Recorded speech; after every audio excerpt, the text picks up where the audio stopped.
πνεύματι, άρον κύκλο τους οφθαλμούς σου Σιών και είδε, πηδούν αρικασίσι Θεοφενής ως φωστήρες, εκ δυσμών και βορρά και θάλασσης και όας τα τέκνα σου, εν σοι ευλογούντα Χριστόν εις τους αιώνας.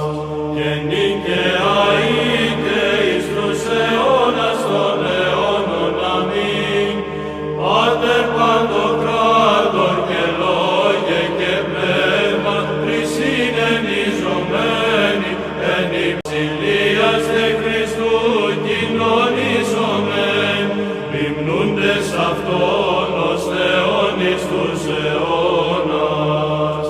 Δόξα Πατρί και Υιό και Αγίο Πνεύματι, άρον κύκλο τους οφθαλμούς σου Σιών και